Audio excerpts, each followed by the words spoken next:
Hello, my name is Holly Willis, and I'm the co-chair with Elizabeth Ramsey of the Media Arts and Practice program in the School of Cinematic Arts at USC.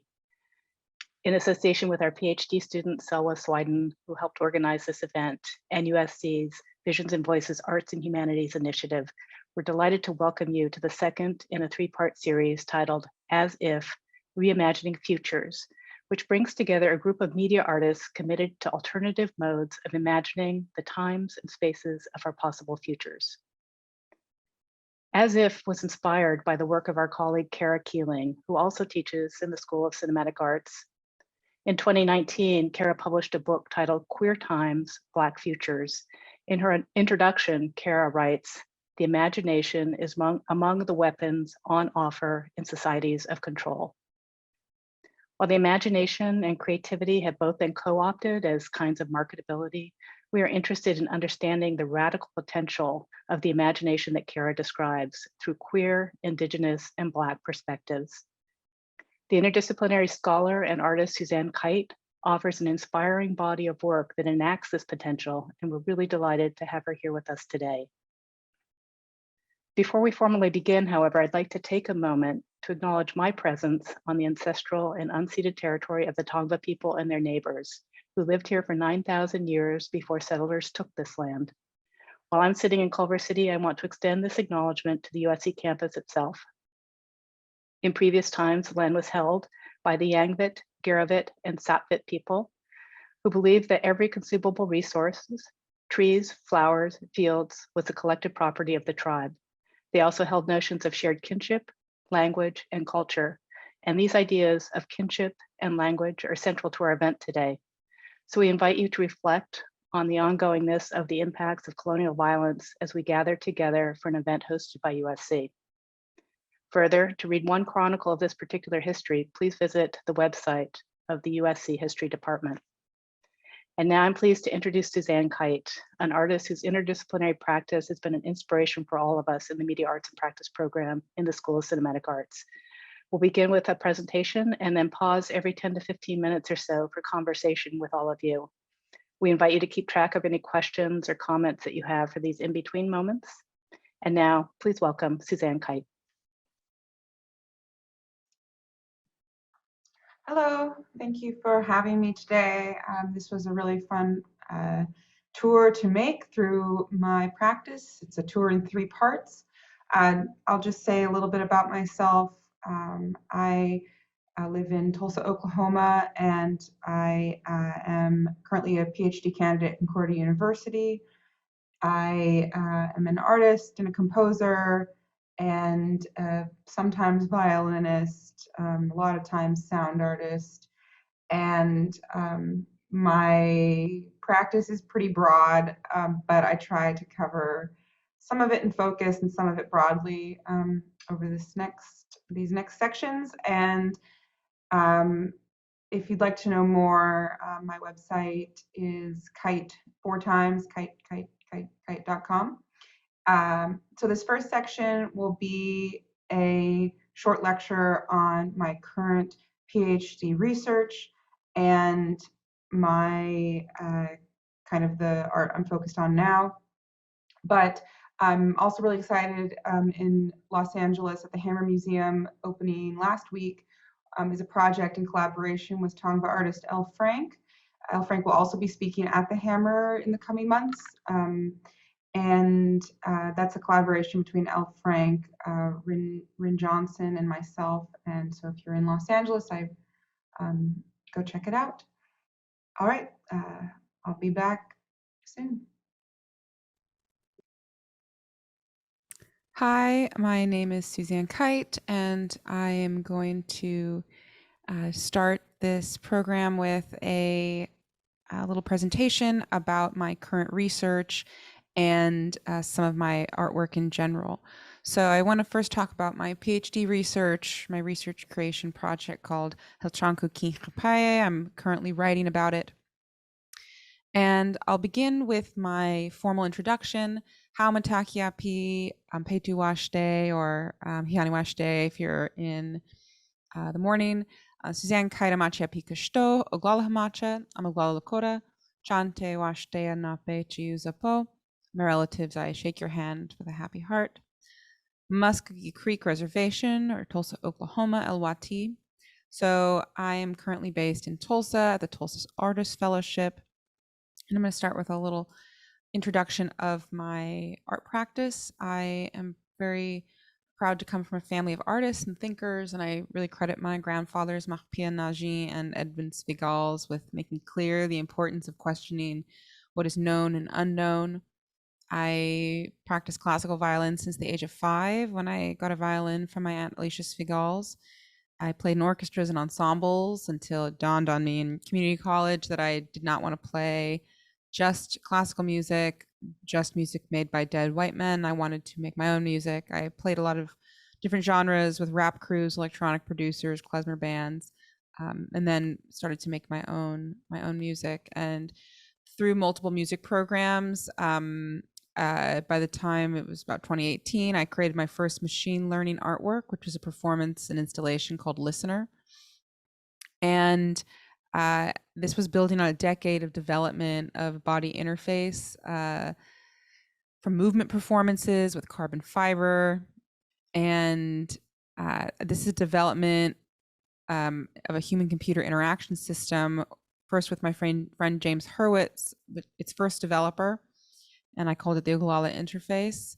So I've done a lot of practice. I've been in lots of art shows and done a lot of academic work as well, but I'm very proud of my academic work published in the Journal of Design and Science with MIT Press, an award-winning article called Making Kim with the Machines, which was co-authored with Jason Lewis, Noelani Arista, and Archie Pachowis.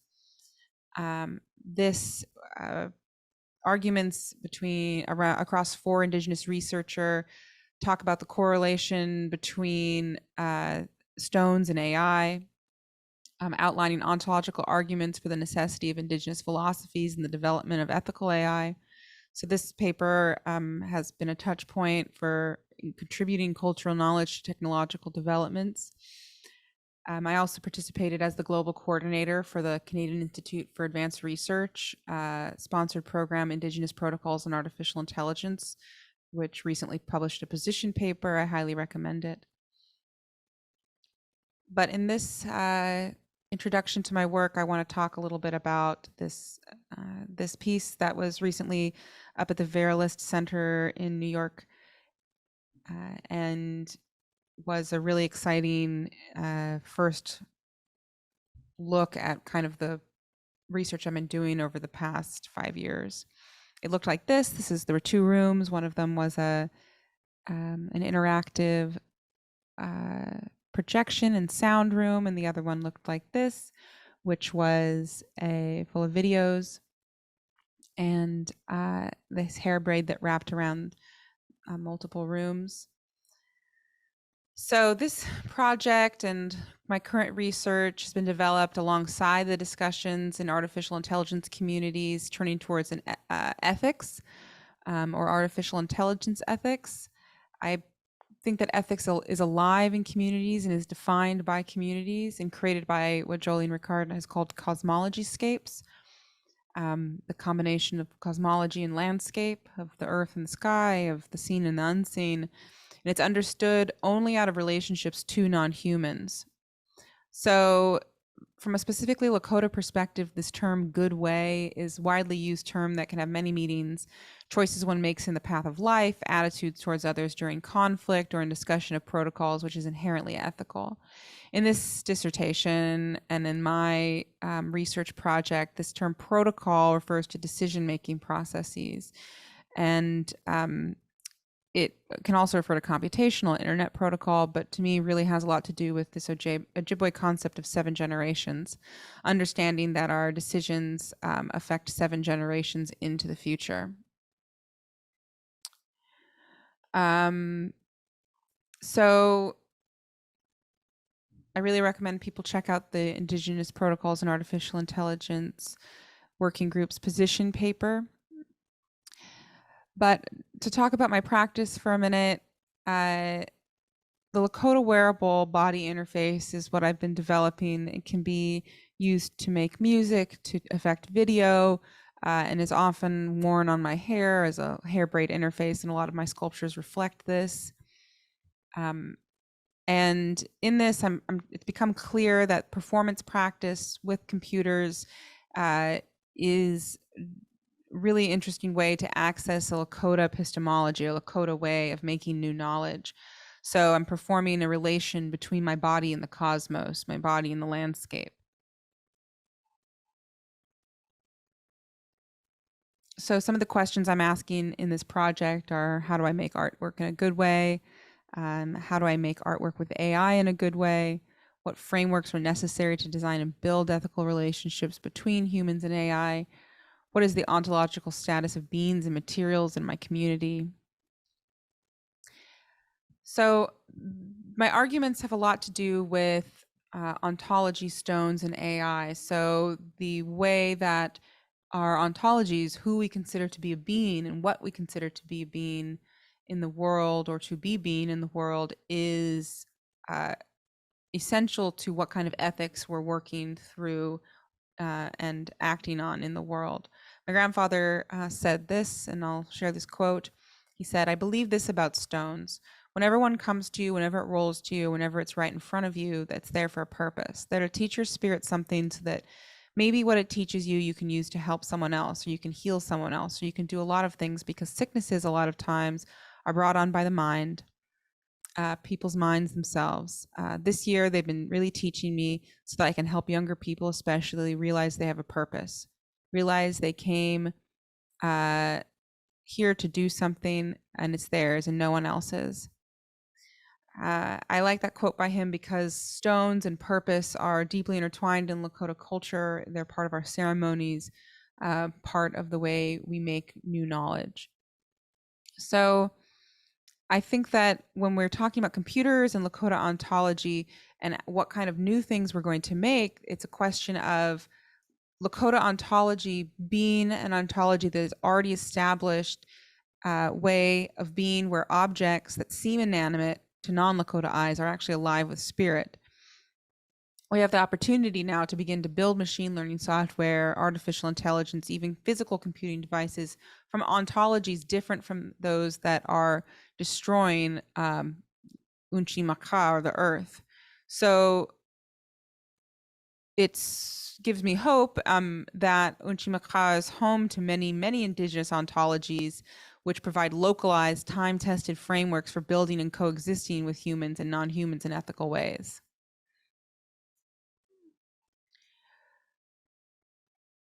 So a lot of my discussions in this project involved talking to my cousins, talking to my family, talking to singers, talking to Lakota composers of traditional and contemporary music, talking to a broader community of indigenous scholars and colleagues and performance artists, asking questions like those on the screen. How do you collect materials in a good way? If you could gift a listening device to your great-grandchild, what would it listen to? What kind of information concerning materials or stones is most important at this time? And a lot of their answers had to do with protocol, have to do with how to build trust between humans and humans and non-humans over time. Through these conversations, in an initial artwork making phase, I engaged in a discussion with the Lakota designer Bobby Joe Smith, and we collaborated on these graphic designs. And for the site-specific installation, the hair braid hanging in the room with projections and sound, I developed a routing and patching system and software in collaboration with Devin Ronneberg, who did all of the programming. And I think one of the main goals of this project was to integrate the machine learning software Wekinator more in a deeper way than I had in previous projects. So this was basically to develop possible protocols for future formation of a specifically Lakota AI system, because this is so much of these tools that I'm using are not Lakota built, but it's possible to do that in the future with enough funding. So the artwork resulting from these discussions was a machine learning system using Wekinator. Wekinator allowed me to use my own movements to train the software, making what is essentially a Lakota data set. This does not mean the machine learning system was specifically Lakota, but it became clear that the artwork can only mimic a circular feedback of information from the machine interpreted by my ear during performance. So I move, and the computer translates that movement into sound. The sound gets translated into video, and then I react with more body movements. The computer learns how to react to me by using machine learning techniques. In this field, this physical computing device and software will change and evolve over discussions and collaborations as new sculptures and interfaces are formed in the future. So methodologically, I think one of the key things I wanted to work through was the methodology suggested by Linda Tahiwai Smith, and asking how to make new work according to these Indigenous collaborators, asking how I want to do welcoming, introducing, thanking, reciprocity in the performance, before the performance, after the performance. So this resulted in this 200-foot semi-wearable hair braid that wrapped all around the room in the public gallery space, and then came down in the center of these projections where people could control the sound and projections in collaboration with the machine learning system.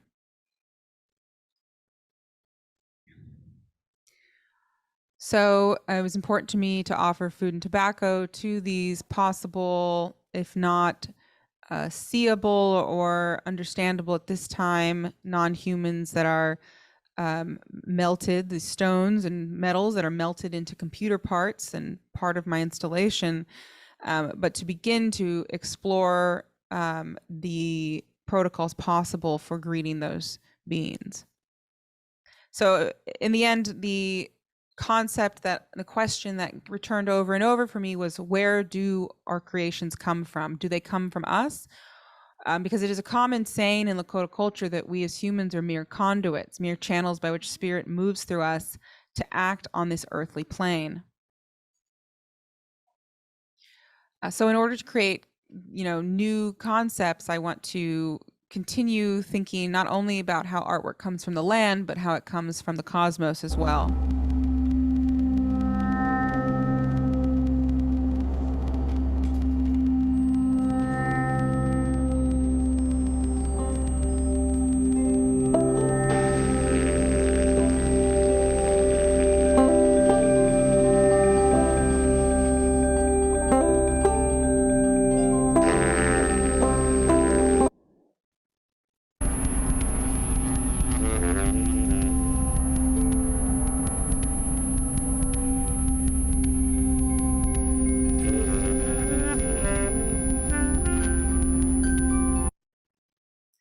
So I will end by just mentioning these graphics that I collaborated with, and thinking about them as the artwork being in the center, and the possibility that creating artwork involves not only collaboration with non-humans in the material world, stones, melted metals, animals, the living world around us, and humans, but then also the stars, the cosmos, and the non-humans that are unseen, that help us channel and help us make things in an ethical way, ancestors especially. So the second graphic, we've got all the possible methodologies and protocols, like being reciprocal, offering tobacco, all of those things which help us create the new thing in a good way. And then finally seeing them in figure 2.3 as this network of decisions and collaborations between the seen and unseen world in order to create one whole, possibly ethical new artwork or new creation as a human. And then finally, this bottom figure 2.4 says the process, I think this is happening, listening to non-humans on Earth and the spirit world leads to knowing how non-humans create new knowledge. And if we follow their guide, then it is possible for us as humans to do that. So I'll end with this quote: "The future is dangerous, but as my grandfather Nachpianazi says, spirits and ancestors are just there on the other side, trying to help, and it's our responsibility to listen." Thank you. Sorry I spoke so fast in that presentation, but I was trying to fit it in. If there are any questions, I can answer them now. You'll see the hair braid interface in action at the end of this series of presentations. If anyone has questions, let me know now about that, but I can come back to them later. So that's just one small portion of my practice. Not only do I helped facilitate the making of the music that we listened to a bit. I also run a record label with a collaborator, Mint Park, who's based in The Hague, and some of the music we've recently released is was played at the beginning when people were coming in the room. Yeah, some of the artists that I pull in, well, I mean, the thing about inspiration, I really like it when I'm talking to students and they've got a really solid list of people they're inspired by. I think I don't find a lot of inspiration in other artists. I find a lot of inspiration in reading. I find most of my inspiration in discussion, like really deep, long-term discussion with collaborators. So every week I meet with my advisor, Jason Lewis, and our colleague, Scott Benison-Abandan. And if we talk about what we're reading, what we're listening to, what we've been watching, and basically anything, what's going on in our lives, as a way to continue our conversations about consciousness, artificial intelligence, indigenous art. So I think those conversations, the longer they go, are the most generative. And so, yeah, so they're both artists, and I really like Scott's artworks. And I think there's a thing about inspiration that I don't trust as much anymore, because even if I like someone's sculpture, I cannot separate. I don't think it's even remotely possible to separate the art from the artist. So I prefer to know my art friends and know their work as much as I know them. So I also really look to my friends Dana Danger and Asinayak. I recently collaborated on a project with them at Plug-in Contemporary. We have a podcast that's out called When Veins Meet Like Rivers. And I'm extremely inspired by them, both of them. And also really inspired by my friend Nathan Young, who runs Tulsa Noise and Peyote Tapes. I'm wearing a Peyote Tapes sweatshirt. Yeah, conversations with my native art friends around me. Any other questions?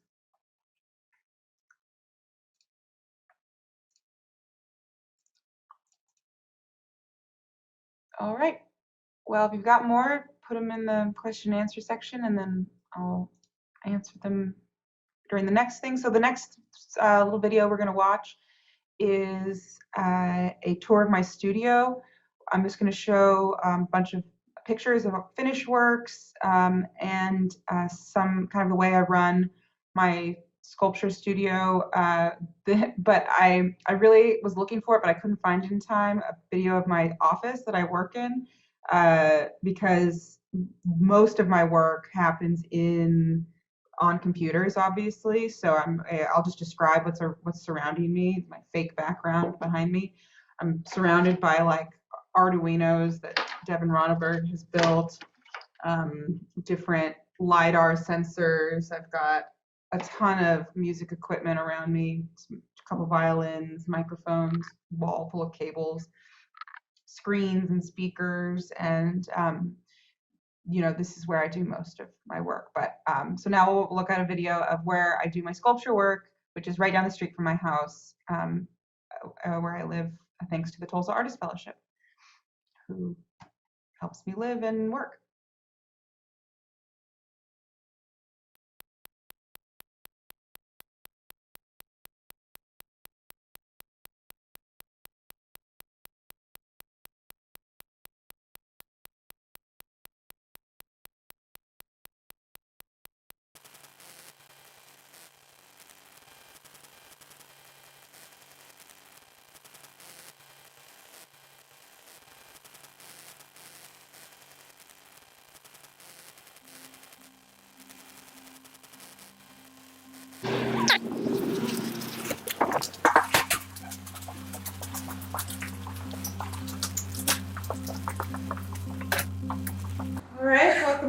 studio, the Tulsa Artist Fellowship. This is the space I work in. I'm making sculptural things and working on a variety of mediums that I work with. So I'll just give an overview of what I do in the studio and what kind of things I make. Right now it's super messy, but it is what it is. So let's see. So over here is where I keep most of my project materials. I have lots of extra fake hair for working on hair braids. Very necessary as a business artist. Huge backstop of tobacco for working with elders and community members. Different paints and pigments for the cakes that I make. A lot of sewing materials. I work off and on with carbon fiber and fiberglass, so these are the resin materials that I need to do a good job with resin, and kind of some glue and stuff and paint from when I've done dabbled in painting. Obviously, this is a lot of this is storage. Some of this is house storage, but projects that haven't started yet. So I'm going to do a project with party materials, kind of extending on these cakes, funerary cakes that I've been working on. I keep archives of photos and different archives throughout my life. One of the archives is not here right now, is up. It's my rave archive and Pocahontas memorabilia archive, which is part of another work. I have another archive that's my birth mother's items, and so I continually work on archival projects in the hopes of working with museums to collect them. And yeah, let's see. The really important parts in running a studio is making sure I have coffee and like some cheap wines for myself and anybody who helps me happy. Let me see. Taking a video. 96 feet. Yeah, so I guess over here you can see like all the things I've been working with lately. I've been learning how to solder small things, doing some dyeing, and this is an extreme amount of really nice wool broadcloth this is from Teton, and really excited to work with that on the project. Let's see. This is kind of fun. This is my collection of beads from, I was repairing some old rave memorabilia, and this is an immense amount of beads. I got this out in order to use some of this. This is mugwort tea. I made special tea, dreaming tea for my dreaming project with Alicia Wormsley. So I've got some of this as gifts to people. I think one of the things that I didn't realize is that I'd be doing so much in my practice is gift giving. A lot of gift giving is required during projects. Let's see. Oh, over here, my different collections of hair braids. So this is hair braids from a recent project at the Vera List Center. Over here, I've got many iterations of braids connected to Ethernet cables and USB cables and charging cables, and so many different iterations for different projects. This is the original listener braid. It's super matted now, but it's got the original straps in it, and yeah, and some lights. All right. Over here is where I keep projects that either were for performances or costumes that I'm working on now. This is a costume for the Vera List Center. This is scraps from my listener costume. I usually keep a sewing desk, but it's installed right now. Let's see, what else can I show? These are all the artworks that that are done, and then I keep them here for being installed, and I'll take some of these out right now.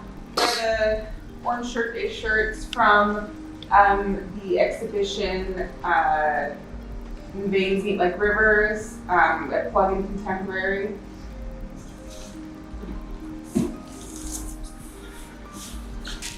This is a cake from the Oglála series.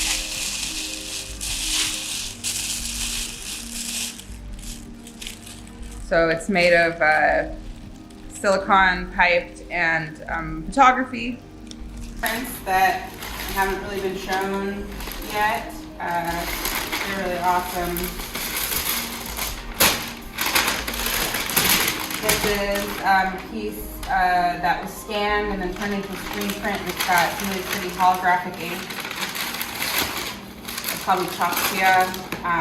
This is a score from a project at the Museum of Contemporary Art in Montreal. This is a really cool print. I think it's called Macaonia, or the museum intersects Macaonia. And then I keep backup scores in here and posters from different projects that haven't been framed yet.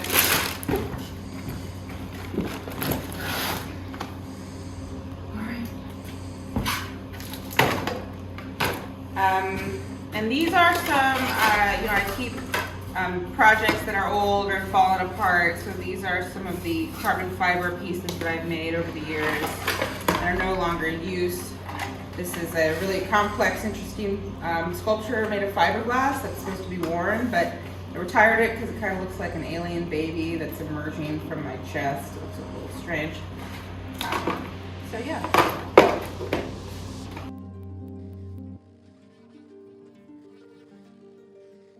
So to conclude, I guess I just want to talk about kind of the work that I do in here.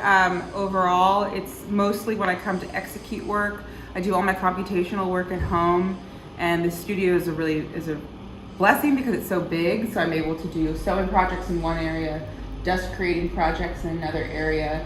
Like I have an insane amount of rocks here, and I'm still able to get everything done and store really large old artworks that are molds or plugs for things that have already been made. And yeah, most of the stuff that gets done here is for I don't really have a practice where I make work in the studio and experiment. I decide what I'm going to do and then I go execute it when I need to. So that's it.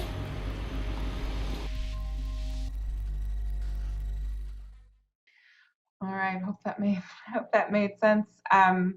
I'll answer some of these questions. So the question is, the mediums are quite diverse. Have you found multifaceted practice supports my creative process? Do you have any tips for striking a balance between pursuing new art and having time away from the work? Really good question. I think I've proven, I was told a lot to find a focus and then just go deep into that. I've found a lot of success in not doing that. And I think I've proven that it's possible to do, well, it's possible to get work and do all those things and not overly confuse my audiences, because I end up having multiple audiences. But I think what ended up happening is now I have like almost 3 careers at once, which is, leaves me zero time, negative time.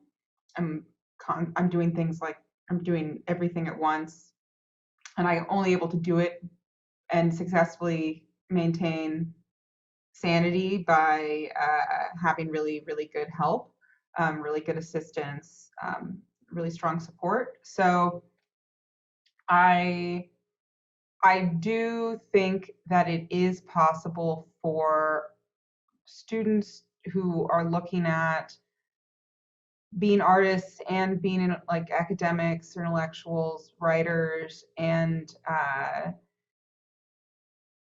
pursuing things that don't seem precisely to fit in. I think it doesn't matter. And I think that separating things into different projects and saying they're so separate that they could never intersect and interweave, I think isn't necessary anymore. Maybe it's because of the internet. Maybe it's the way one presents one's work. But I'm happy to put on whatever hat is required based on the audience. But I'm good at doing that. I think some people really need a super focused practice that's focused on a medium. But I've really decided a long time ago that I was not attached to sound as a medium. I was not attached to composition or violin as a medium. I want to do whatever I want. And if I'm calling myself an artist, just an artist, I'm just an artist. I can do whatever I want, and I can write whatever I want and think about and make whatever I want. And I don't have time to make new work, but somehow I end up doing it anyway. I just wait for the opportunities for the work. And then I keep like a list of things I want to do. And then when someone asks for something, I find a way to make it happen. This is a really good question about gift giving. So gift giving is necessary when working with Indigenous communities, and I think a lot of communities, not necessarily just Indigenous or North American Indigenous, but there is, and most of my research has to do with this process of ethics that is enabled and created and perpetuated by methodologies that include reciprocality. So if I want to make an artwork in a good and healthy way that's good for not only the communities now, but communities, human and non-human, 7 generations into the future, I'm going to need to offer things when I want to take things.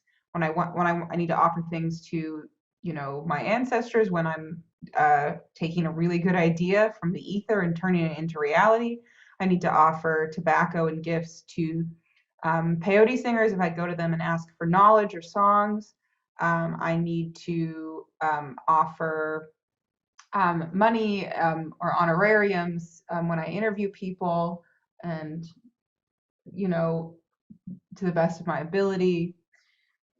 So those are necessary parts of the process, but it is still really, it's not easy to get funding, people to fund those things, or it's different in some Canadian contexts where working with Indigenous people is more common, but funders still kind of struggle to understand that buying wool blankets and tobacco is a necessary part of my budget.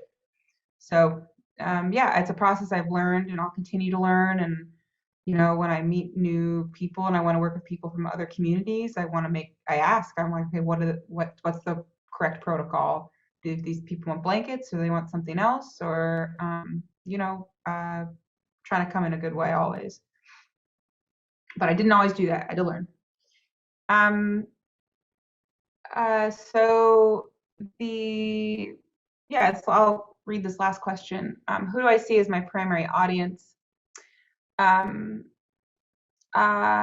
work has a very late 20th century contemporary interactive sound art aesthetic. It exists in those spaces and described by institutional language.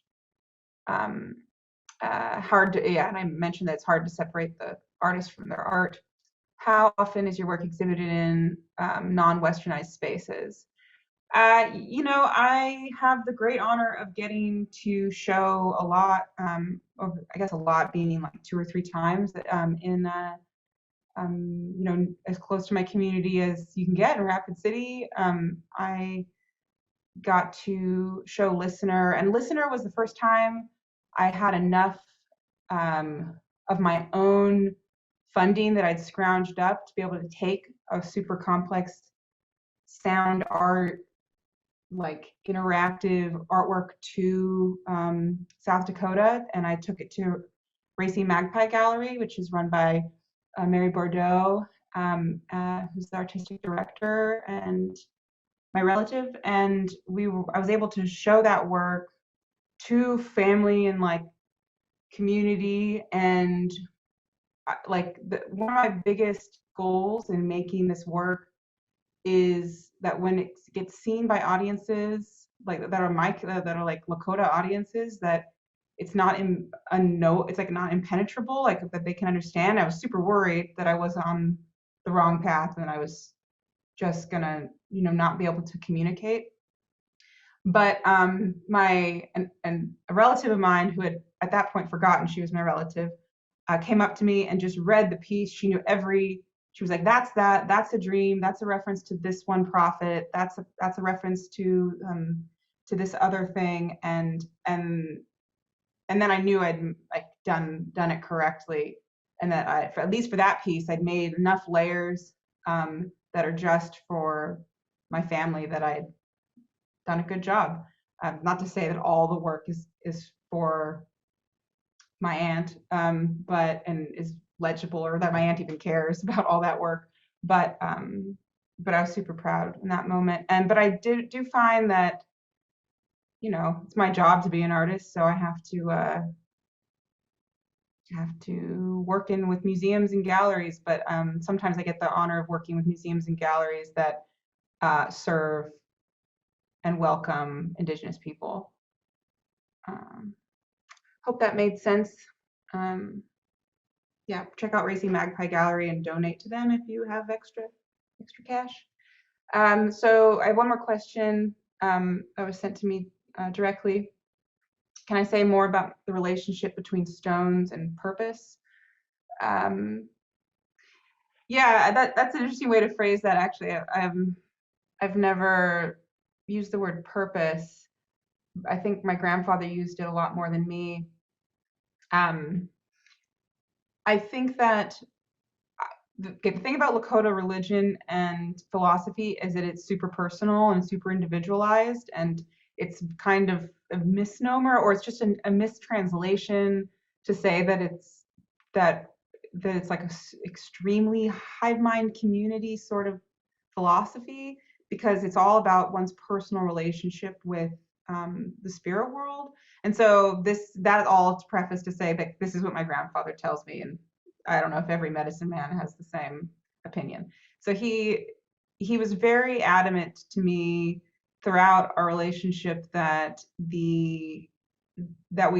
humans are here for a certain purpose, that we have a specific path that we have to find, and sometimes we talked about lostness a lot, especially in reference to family members who we felt were lost and were unhappy. And the way that I've come to understand stones from his perspective is that they're just so wrapped up in our religion and in everything that we do, to the point where at some point I realized, and I've made work about this since, that my great-grandmother, Evelyn Stover, had surrounded her home on Pine Ridge with rocks that she collected her whole life. She just had rocks and rocks and rocks. And she had such a deep, intimate relationship with the stones around our home there. It's now my Aunt Kat's home. And then they're in our ceremonies, and then we carry them around and we wear them around our necks. And it's a really personal relationship. But they're only there as a way to keep in communication with the spirit world. And that's a whole lot of other stuff. But that's that communication with the spirit world, and keeping that door open and trying to be better human beings through our relationships to our family and our community, and trying to be better Lakota I see that path for myself through my relationship with stones, and my goal of making a world where we use computational materials, it doesn't continue harm.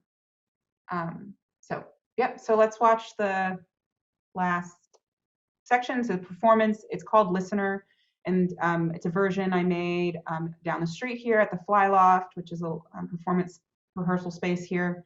And so in this, I'll give the basic rundown of what's going on before we watch. I'm performing, and I've hooked up my hair braid that I'm wearing in the performance.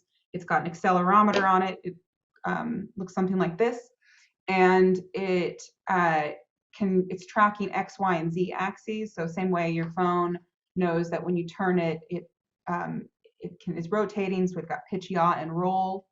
So the hair braid knows what's turning, And that is connected to a synthesizer in Ableton Live. So it's changing the pitch of a synthesizer. Then in Ableton, there's a listening device.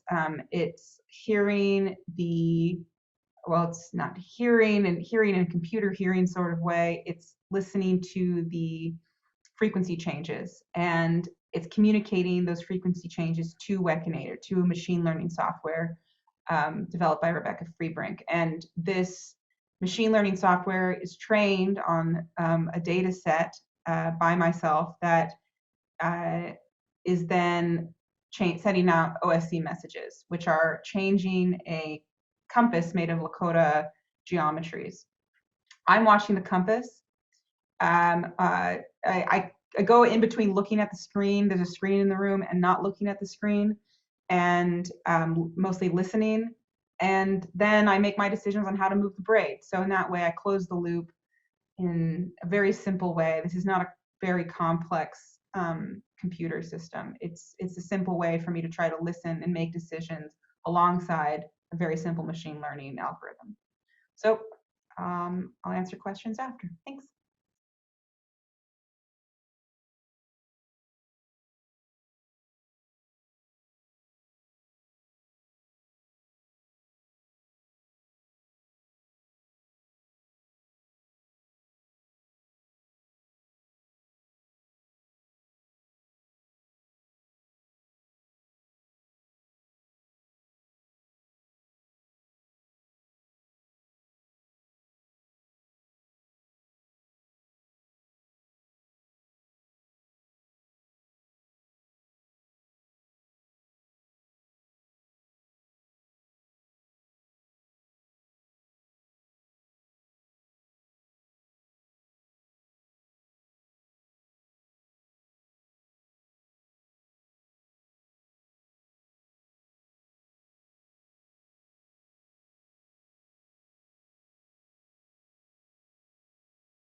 I heard my biometrics, coded and rejected hierarchies.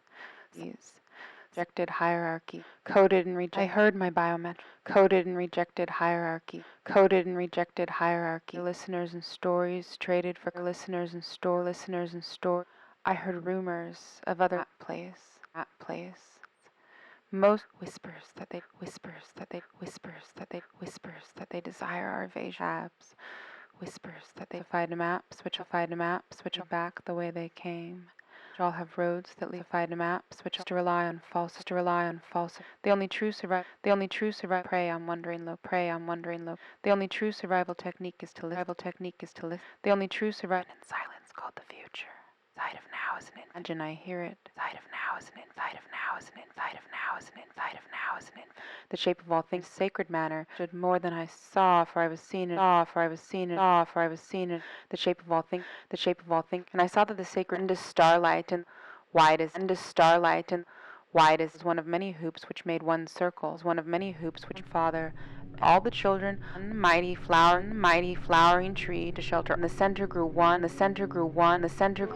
was in public, and there buried may you behold. I was in public, and I met an old friend, and photographs in this book were lined, faced away from of girls standing in a photographs in this book were of girls standing in many images. Back to the book and turned back to the book and turned back to the book and turned back to the book and turned back to the book and turned. The more I turned between more pages, turned and I turned, came twins, turned and I saw, came twins, drift. Quietly, turn towards, verbal drift, come toward the verbal drift, come towards, silently, verbal shift, come toward the verbal drift, come forwards, silently, verbal shift, come forwards. I had an inaudible dream. You heard me before, I'm in that dream here, echo here, when you leave, spiral breaking down, they say, before you, before you, before you, they say, and it will be audible, and it will be audible, get it, and long after you forget it, and in the silence you will, obliterating blindness, a bright song. This was built. Don't ask me how to tell you, and you could not begin to, to tell you, and you could not begin to. I could not begin. I heard my biometrics, coded and rejected hierarchies, simultaneously transmitting as receiving data from that place. I heard rumors of other listeners and stories traded for carbon spine tabs, whispers that they desire our evasion techniques. Most survivors will stay in these cities because they cannot know the terrain, forced to rely on falsified maps which all have roads that lead back the way they came. Lawless listening devices prey on wandering locatables. The only true survival technique is to listen. Sometimes I only imagine I hear it. Just to the side of now is an infinite silence called the future. And while I stood there, I saw more than I can tell, and I understood more than I saw, for I was seen in a sacred manner, the shape of all things in the spirit, and the shape of all shapes, as they must live together like one being. And I saw that the sacred hoop of my people was one of many hoops which made one circle, wide as daylight, and as starlight. In the center grew one mighty flowering tree to shelter all the children of one mother and one father, and I saw that it was holy. They are buried, may you behold. I was in public, and I met an old friend, and he said our other friends were nearby. We went to meet them, and they had a book of photographs. In this book were many images of girls standing in a line, faced away from the camera, short to tall in vibrant colors. I turned, and there were two young men with dolls. I turned back to the book and turned more pages. The more I turned between the photos and the dolls, the closer in similarity they became, until the young men became twins. I turned, and I saw, and I turned, and I saw, and I turned, and I saw. Dark drift. Turn towards. Quietly. Verbal drift. Turn towards. Quietly. Verbal drift. Come towards. Quietly. Verbal drift. Come towards. Silently. Verbal shift. Come towards. Silently. Verbal shift. Come forwards. Silently. Verbal shift. Come forwards. I had an inaudible dream. You heard me before.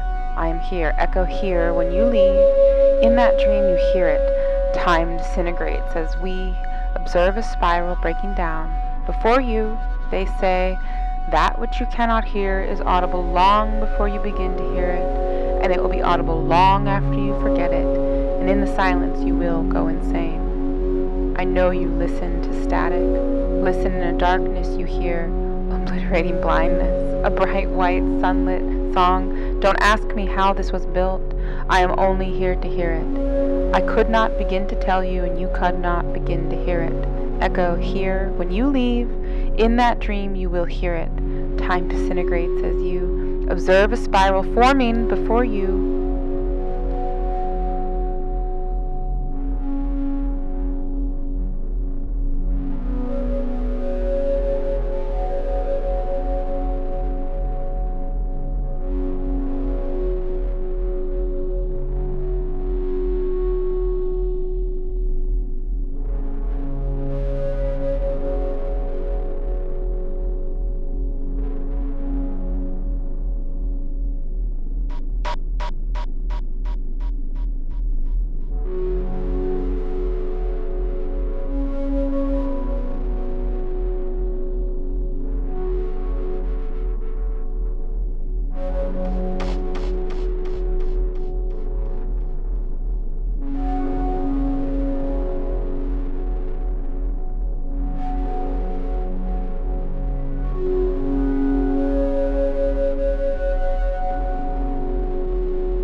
right.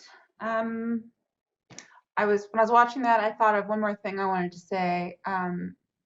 In talking about like accessibility of like academic Indigenous work, and actually in all of the research that I did this year, and I did a ton of interviewing, it turned out that the elders, the religious, like Lakota religious elders that I talked to, were all so much more like I could communicate so much more easily about this strange concept of like animacy in stones being connected to artificial intelligence and computers.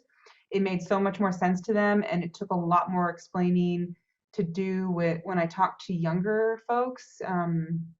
And I thought that was really telling because the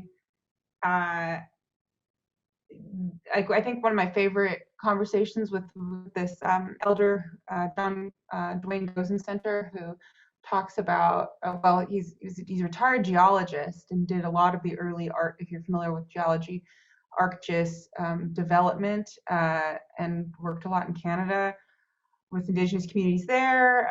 And he also was he is a very religious man, but did a lot of ceremony with my grandfather, and we had the best conversation about it, because not only was he very skilled with computers and early computer technology, but also could had understood the things that I'm too young to understand yet in terms of our philosophy. And our conversation was the deepest and most interesting. I can't wait to have it again, but I thought that was telling. Let me look at so if you have any questions, let me know. I see one in my direct messages. Many people have a sense of wariness in relation to computers. What inspires my interest in developing relationships with the computer as a non-human entity? Maybe it has something to do with age. I think, if like most mediums, in my relationship to most mediums, it's not the computer that necessarily inspires me. I think, yes, it's the cult. Like was drawn to computer culture because I grew up in the 90s, and I was a really big raver, and so that's computer music is super entwined with that. And as someone who played violin and had a really intimate relationship with my tree-based instrument and horse-based instrument, it made sense to also seek for intimacy with my computer, my MIDI based instruments, and to build one for myself that reflected the same. I was always seeking for a disassociative performance experience. So it's that same seeking. But like I said, if I didn't have computers at all, I think I would still be interested in the same line of thinking. I just see a really big opening in communicating about non-Western ontologies because of this desire to play God and make a new intelligence, and also to say that something's humanness is the closer it is to human, the more respect we should give it, when clearly that doesn't actually work. That's just anything can be given human-like qualities or have them taken away, even humans, in the eyes of an oppressor. So I think that that's what interests me about computers, but I think I could have very happily been a geologist as well and probably had the same thoughts. I'll read this question. Do I think, do I think I can talk more easily to religious elders because they see the ceremonial, symbolic, ritual, esoteric nature of the work? I think this idea is also reflected in later work of Heidegger. Yeah, I agree about the. I think that when I'm young. I have no wisdom, but I think that when I spoke to my grandfather about my problems with computers and my problems with art making, and how my desires for it to be better or for it not to be, or why this deep question that comes back to me, like when I make an artwork, when I sing a song, when I write a new song, where does it come from? I think that is part of this answering this eternal question that I think all humans are asking, is like, where does the soul come from? But my elders are more equipped than books written by anybody else to answer for me than anyone. So I think, who said it? Maybe it was Vine Deloria. No, actually, maybe it was this other author. It's slipping my mind. But it's talking about how the Lakota live in a ceremonial world where everything is intertwined in that, but was maybe way more palpably, 50 years ago, 100 years ago. But it's inescapable, the question of relationships with the non-human world, spirit or animal. Any other questions?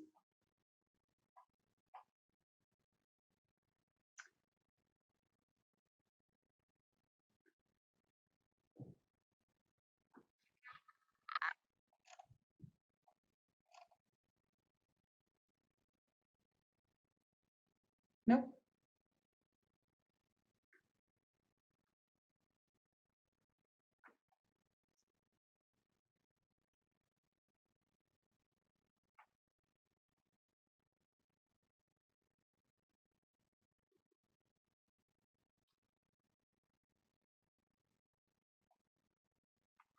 Yes, I can talk about Indigenous protocols.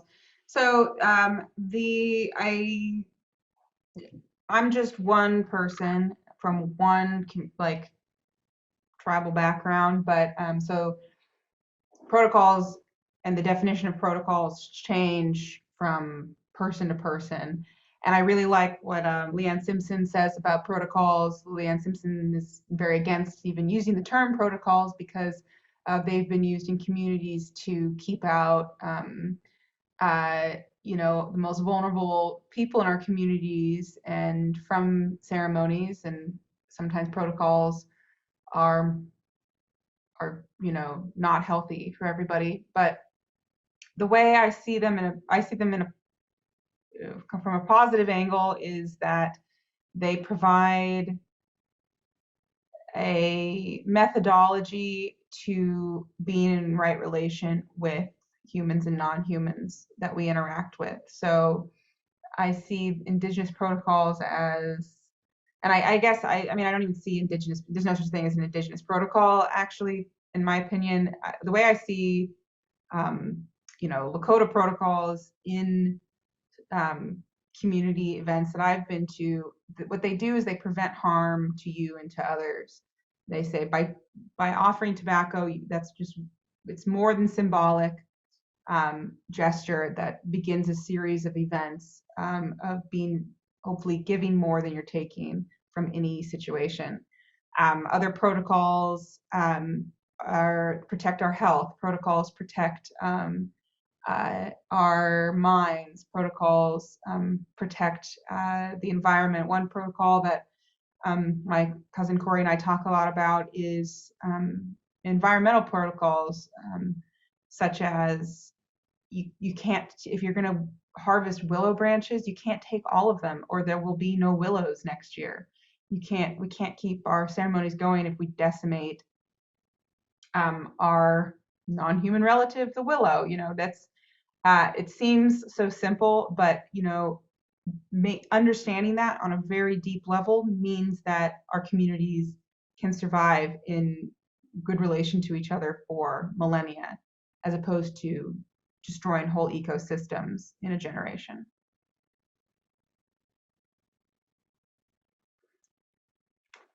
Any other questions?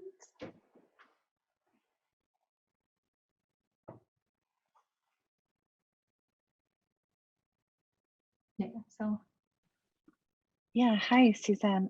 This has been so fantastic. I'm wondering if maybe you could go, oh, sorry, got my sticker on my camera. I'm wondering if you could share a little bit more about the ethics. The ethics is coming through in so much of what you do through your papers and your conversations with different community members and other artists that you have sustained conversations with, but I'm curious where you're interested in continuing to explore or probe these ideas and how you continue to get feedback or test out these ideas or share these ideas. Yeah, that's the ongoing question. I mean, at this point, it's like the whole process of getting into academia and was kind of in response to feeling like I had just begun to see a path to having these conversations in a sustainable, long-term way by going to art school. But then I couldn't even afford to visit my family, let alone, feel like I was compensating them or like really collaborating with them, because I wanted to be able to literally afford, like monetarily afford to make a sculpture with my cousin Corey and make sure he gets paid and make sure he can come and help me install it and do the ceremony stuff that we wanted to do around it, like all of the little things. And so then that began the path of like the scary, very terrifying it's terrifying to go into community at all. It's terrifying to talk to people you've never talked to. But for me, going about it from this like really long academic way helped me like find talk to so many people in so many different kinds of indigenous communities all over the world about the way they, as artists, approach people in a good way and make art in a way that was healthy and sustainable. That by the time I got to, certain family members I was scared to talk to, I was so prepared, and not prepared because just prepared in knowing that I was confident in my and that I was joining lots of artists around the world to do this kind of work. And I found that the more I talk to people, the more the world is open to me. And actually, in my PhD research, there was I was scared to talk to a certain aunt because she was best friends with like my grandmother and all of this intense family stuff. And then it was the best experience of my life. I just, I gained a new grandmother. She was already my grandmother, but I really, she became my grandmother. And then I was told by lots of academics to go see a certain elder artist academic, and I went to see him. He was so mean to me. He was crazy mean, and I was so hurt. And I drove all the way home to my aunt's house, and like a bunch of my cousins were there, and I never experienced before where I was having like academic artist trauma, and I was like, this guy was mean to me, and they were like, screw him, like blah blah blah. And I was like, this is why I spent so many years like becoming closer with my cousins, so that I could come home from a bad interview and have them be like, nah, screw him. I mean, he has had a lot of interesting things to say, but he was super mean. And coming out of that, I think that in the future, I've opened many pathways in this weird roundabout life I've led to get here. I have found sustainable conversations, and thankfully got to talk to elders who are getting up there in age, and hopefully I'll get to spend more time with them coming up. But talk to people. It's like I've learned so much. Like, you can never talk to elders enough in any community. You can never interview people enough. You can never find out how they really feel about things quick enough, because time takes people from us. And I think I'm pretty optimistic about maintaining these, though it's super hard to do. I think that's the big thing, the big difference between Indigenous academics or Indigenous artists and like non-Indigenous art. It's like I feel very responsible to my community, and I can ruin things. I could do things bad, and that's like I have a responsibility to be a good child, you know, in this, and know my place. So yeah. Wow, thank you. Yeah, I'll mention the what I said again, Racing Magpie Gallery. There's also a so the artists, that's Racing Magpie Gallery, and then some of the artists I mentioned were Nathan Young, I'll type out the names, they're really long. Scott Benison-Abandan has a long name. Jason Lewis, and Alicia Wormsley is a big inspiration for me, collaborator. Alicia's an Afrofuturist based in Pittsburgh. Yeah.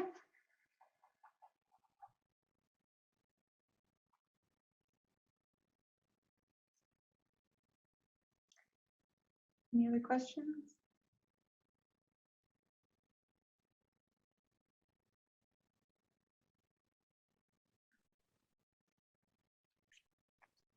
So, Suzanne, thank you so much for this incredible presentation today.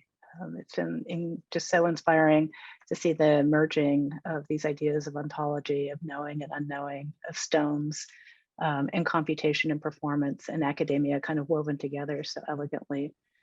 So thank you.